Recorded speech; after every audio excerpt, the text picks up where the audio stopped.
A New York City police officer has killed another civilian. This time it was 66-year-old Deborah Danner. Now, Danner has a long history with schizophrenia, and one of her neighbors had called the police because they believed she was acting erratically. So, Sergeant Hugh Barry showed up, and the confrontation lasted about 15 to 20 minutes. When he got there, the reports state that Miss Danner had a scissors in her hand, but Sergeant Barry was able to convince her to drop the scissors. She then picked up a baseball bat and came at him. So he fired into her abdomen 2 times, killing her. A 66-year-old woman with a baseball bat was fatally shot twice in the abdomen. And you know she's lightning fast. Yeah. You know she's lightning fast. Yeah, 66-year-old mentally ill woman with a baseball bat needs to be put down with lethal shots. And I think it's important that we note when he went to the scene, it was already known that she had mental issues. Yes, it was already known. This wasn't something that was, we're just finding out after the incident. No. They went into the incident knowing what they were going into, what he was going into. Mm-hmm. So 6 hours after the shooting, he was stripped of his badge and gun, and he was placed on modified duty. So, I want to give some type of credit to the mayor, the commissioner, because they immediately acknowledged that yes, there was some procedural issues. Yes, and that he did not follow protocols. Right. What he did was inappropriate. Mm-hmm. So they took his gun and badge. Okay, so I understand that. The only thing I'll say is, this was on Tuesday. I want to know where the charges are. Where are the charges? Because I'm pretty sure that if I had done something similar to this incident, the charges would have already been filed. But see, what they say? They want a full investigation? They want a full investigation. Is that really how it works, though? Like, when some sort of, incident happens and law enforcement is called, and there's enough evidence to charge somebody with, they charge them, right? They don't. If there's probable cause, right? Cause. They don't say, well, we won't charge them until there's a full investigation. No. That's not how it works. That's not how it works. They kind of already acknowledged that there was some wrongdoing by stripping him of his They investigated enough to know that this officer did not follow protocol, and what he did was very inappropriate. He did not handle the situation like they are trained to handle the situation. Mm-hmm. So, I agree that, you have to get the particulars of the case, exactly what happened. You have to investigate. But we already know what he did was not warranted. It's injustice. They already know what he did wasn't warranted. Yeah. You know what I'm saying? It's murder. I think people look at it differently because they say, oh, he did it on the job. Mm-hmm. So that's why they don't charge him, like a regular civilian, because it was on the job. I was like, no. If you are drunk driving and you are, let's say, a truck driver on the job, right, and you cause an accident and you kill people, you don't just lose your job. They will charge you. Right. It doesn't matter if it happened on your job or not. Because a lot of people will say, well, it's on his job. It's a tricky thing. No, it's not. Like I said, her history with schizophrenia goes back many years, 30 years.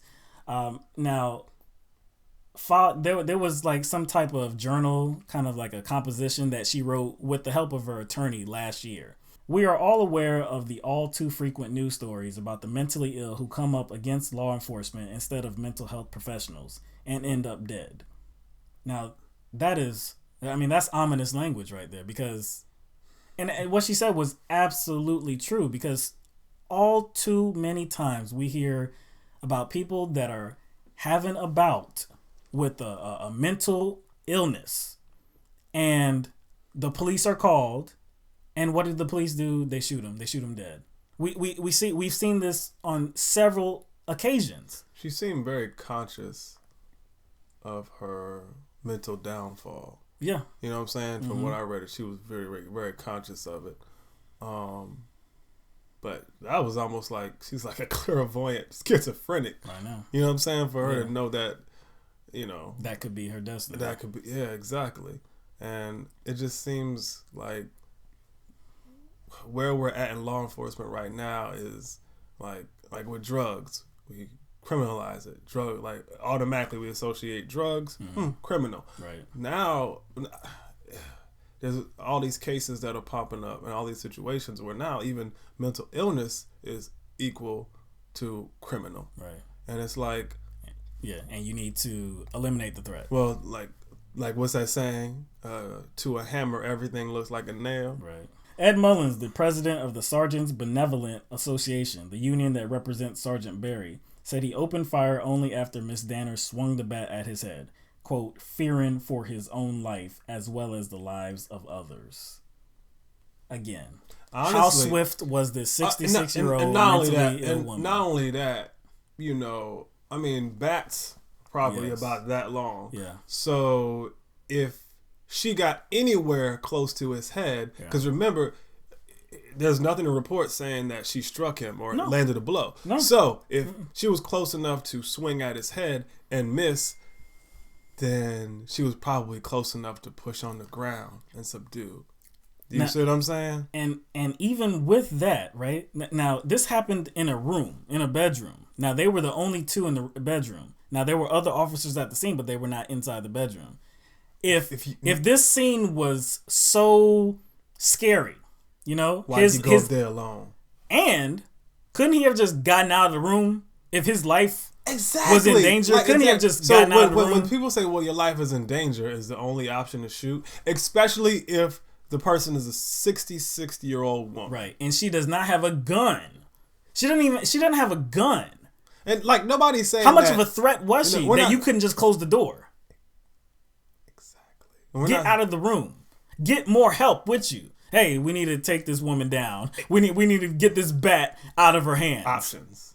There's many options. You're just listing options. Look, we see this in other countries where they are able to get the weapon out of a suspect's hands without killing them. We see that all the time in other countries, but for some reason in America, we have to eliminate the threat with lethal force. Shoot first, ask questions later.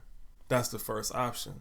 I want to know, where were the these elite police academy techniques? Where was his training? Where was his training at? Where was his hand-to-hand combat? These are supposed to be some of the most elite trained professionals in the country. They are paid to do this job. The movie Police Academy, maybe. That's what I want to know. Where was his training? Because you telling me that a 66-year-old woman with a bat has to be killed? A 66-year-old woman with a bat has to be killed. There is no other option on the table. Your life is in jeopardy so badly that you have to apply lethal force. And let me point out, he had a taser. There is no reason why she should be dead today. And in this America, we just call that Tuesday.